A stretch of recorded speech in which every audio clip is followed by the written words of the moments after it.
안녕하십니까. 5월 26일 일요일 저녁 7시 5분입니다. 오늘은 제가 예정에 없이 좀 영상을 올리게 됐습니다. 자, 종목을 말씀을 드리는 것보다는요, 지금은 시장 상황이 굉장히 중요하니까요, 우선 시장 상황을 좀 한번 보겠습니다. 코스피 지수 차트를 제가 한번 보겠습니다. 우선 제가 지금 월봉을 열어놨는데요. 자, 월봉부터 한번 보겠습니다. 자, 이렇게 가까이 대보겠습니다. 지난 7년, 8년 동안 이렇게 계속 우리 코스피 지수가 행보한 이후에요. 이때부터 박스권을 돌파하면서 지수가 이렇게 급등이 나왔는데요. 자, 이 급등이 나오는 과정을 한번 보겠습니다. 자, 요 자리가 박스권의 상단이었습니다. 이 자리가요. 자, 줄을 한번 꺼보겠습니다. 수평선을 한번 꺼보겠습니다. 자, 이 자리가 박스권의 상단이었습니다. 이 자리가요. 자, 이 박스권의 상단을 강하게 돌파를 했습니다. 강하게 돌파한 이후에 자, 1파 상승, 그 다음 옆으로 행보를 했죠. 2파 조정, 그 다음에 3파 상승. 자, 3파 상승이 들어온 이후에 갑자기 급락이 나왔지만요.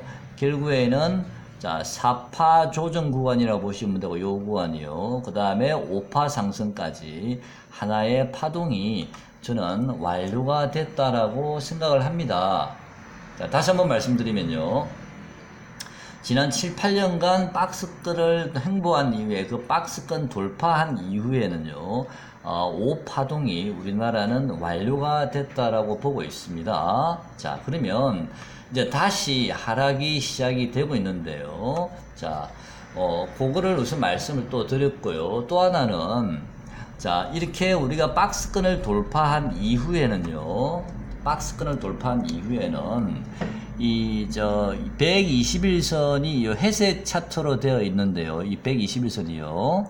한 번도 지금까지 종가상으로 121선을 이탈한 적이 없습니다. 코스피 지수 차트가요.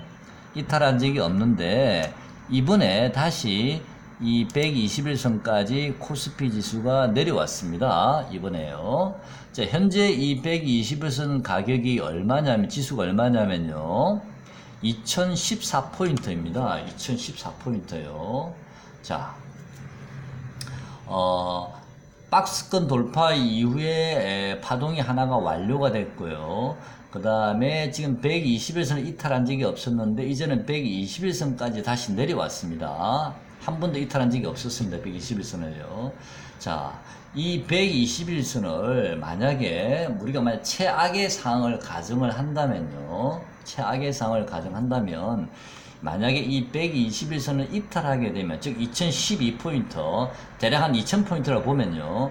이 121선을 이탈하게 되면, 그때는 저는 개인적으로 한 1700까지, 1700포인트 또는 1720포인트까지는 장중 터치를 하지 않을까, 종가상에 장중 터치를 하지 않을까 싶은 생각이 들거든요.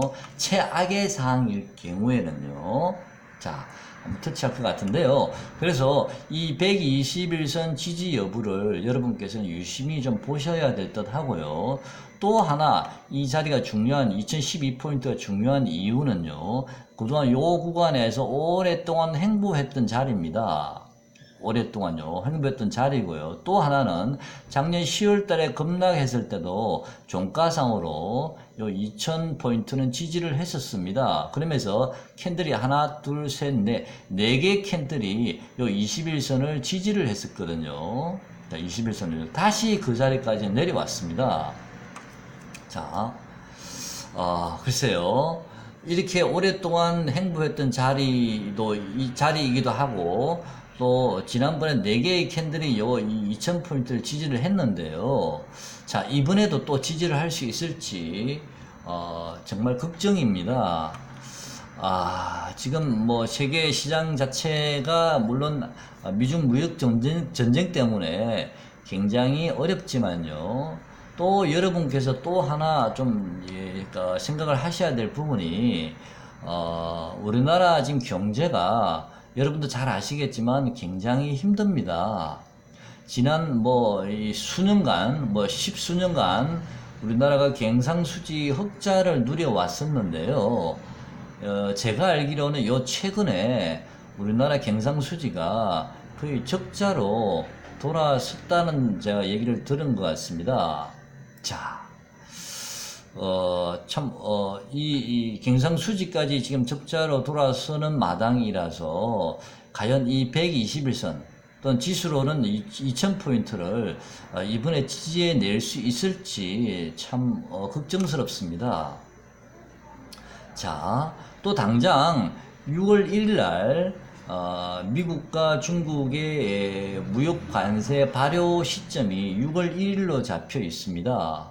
자, 그러면 6월 1일이면 이제 얼마 남지 않았는데요. 자, 당장 여러분께서 현금 보유하신 분들은 6월 1일까지는 주식을 절대 매매하시면 안 될 듯 하고요. 또 6월 1일 날 그 발효가 된 이후에 미국이나 중국의 그 반응도 봐야 되는데요. 또다시 관세를 더 높게 해서 관세를 매기게 될지 그것도 좀 지켜봐야 될 부분인 것 같습니다. 다만 한 가지 우리가 기대할 수 있는 것은요, 단기적으로 6월 말에 G20 정상회의가 일본에서 열립니다. 물론 트럼프하고 시진핑이가 그때 만날지는 모르겠습니다만은 만나지 않겠습니까? 자, 한번 만날 텐데요. 그 정상회의의 결과가 또 단기적으로는 굉장히 좀 중요할 듯 합니다. 자, 그래서 여러 가지 불확실성이 있긴 하지만 6월 말까지는 글쎄요, 우리나라 지수가 어떻게 될지는 잘 모르겠습니다. 만약에 첫 번째 아닙니다. 6월 1일까지 만약에 관세가 발효가 되고 그 이후에 만약에 또다시 관세 폭탄을 더 높게 때린다면 또 세계 증시는 우리나라를 비롯해서 급락할 수도 있을 것 같습니다. 만약에 그때 급락을 하게 된다면 어디까지 빠질지는 제가 잘 모르겠습니다. 1950을 지지할지 그런 제가 잘 모르겠습니다만, 만약에 그때 1700 초반대까지 1700이나 1720까지 만약에 그때 빠진다면요, 그때는 여러분 현금 보유하신 분들은 과감하게 좀 주식을 그때는 좀 매수를 했으면 좋겠습니다. 근데 1700이면 지금가 2000포인트인데 굉장히 멀리 있지 않습니까? 그러면 거기까지는 또 안 올 수도 있거든요. 안 올 수도 있는데 어디까지 올지는 모르겠지만요. 일단 현금 보유하신 분들은 관망을 하셨다가 제가 매일매일 체크를 해서 여러분께 말씀을 드리겠지만요. 6월 1일 이후에 미국과 중국의 다시 한번 보복이 더 높게 이루어지는지를 한번 확인을 하시고요. 물론 그때 또 만약에 보복이 이루어진다면 지수가 급락이 나올 텐데 그 지점을 제가 다시 한번 그때 여러분께 말씀을 드리겠습니다. 드리는데 일시적으로 물론 미국과 6월 말에 있는 그 기대감으로 주가가 일시적으로는 좀 반등을 줄 수도 있겠지만요. 기본적으로 저는요, 우리나라 증시는 지수가 1700포인트나 1700 초반까지는 좀 내려오지 않을까, 좀 길게 보면 그런 생각도 좀 들어봅니다. 미중 무역 분쟁 요번에 관세 폭탄 이거하고는 상관이 없이 좀 더 길게 보면 1700까지는 내려오지 않을까, 초반까지는. 그런 생각 개인적으로 한번 해봅니다. 왜냐하면요, 아까 제가 환율 차트를 전에 말씀을 한번 드려봤는데요. 환율 차트 한번 보겠습니다.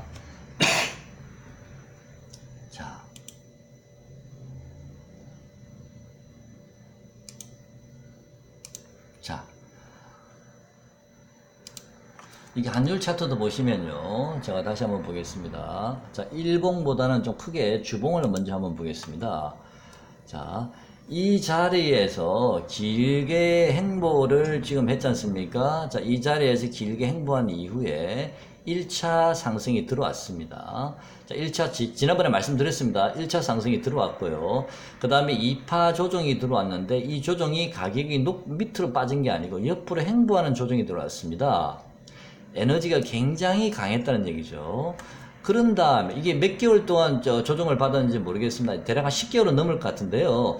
요 조정을 받은 이후에 강하게 지금 3파 상승이 들어왔습니다. 주봉상으로는요.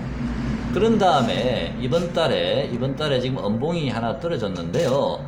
아무래도 이제 이 환율이 급등을 하는 과정에서 장기 이동 평균선을 하고 지금 이격이 많이 벌어져 있습니다. 이 장기 이동 평균선가요? 최소한 이 올라오고 있는 이 5일선 정도는 한번 터치해야 되지 않을까 싶습니다.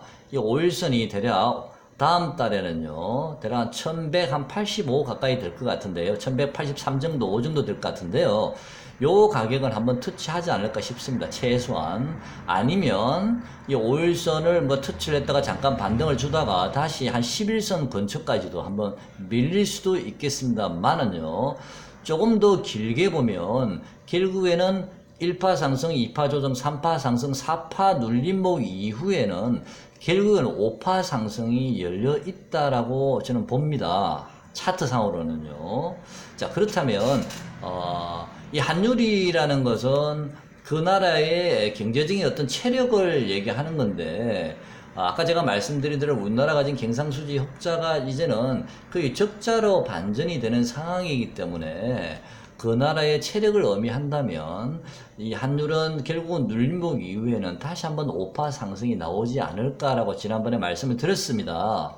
최소한 1300포인트는 환율이 올라갈 거라고 보고 있고요. 경우에 따라서는 1350이나 60 심하면 1400 근처까지도 환율의 상승은 일단은 열려 있다라고 봅니다. 장기적으로 보면요. 그렇다면 우리나라 코스피 지수는 결국에는 외국인들이 한 차선을 우려해서 코스피 지수를 계속 내다 팔게 되겠죠, 그죠? 자, 외국인들은.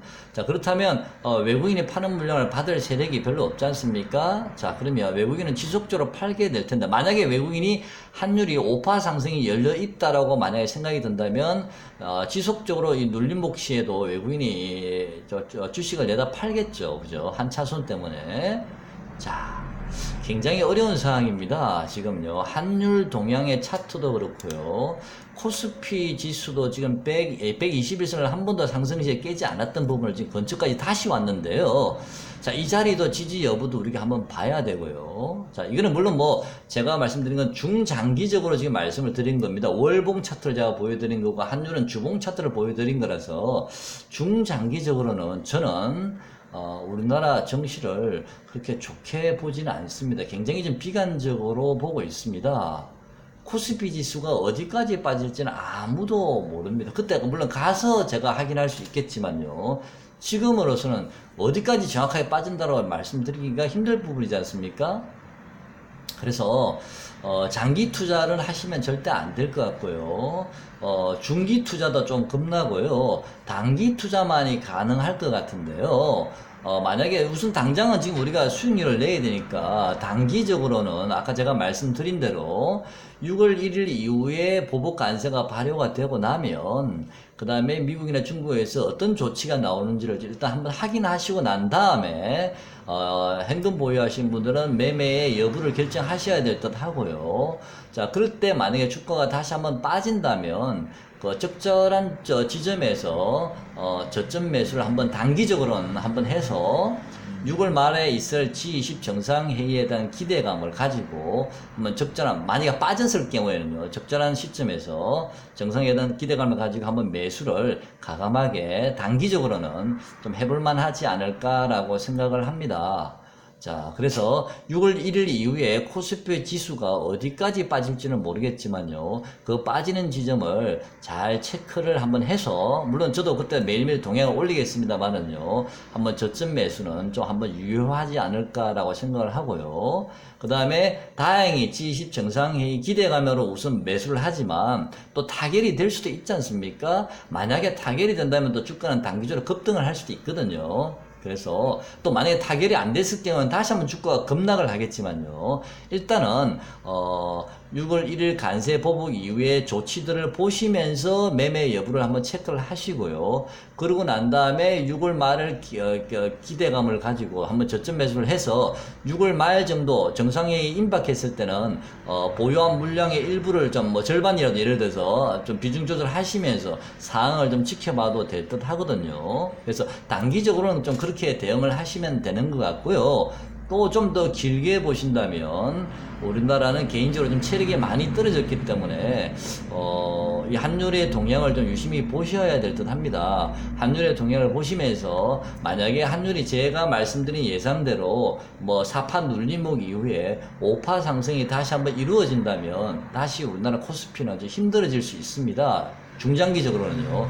그랬을 경우에는 여러분께서는 관망을 하시면서 5파 상승이 완료되는 지점을 좀 체크를 하시고 그 다음에 매매 여부를 한번 확인해 보시는 게 맞는 듯 합니다. 그래서 단기적인 전략을 한번 세워 보시고요. 중장기 전략을 세워 보시면서 여러분은 매매를 좀 대응을 하셨으면 좋겠습니다. 자, 오늘의 영상 여기까지 하겠습니다. 고맙습니다.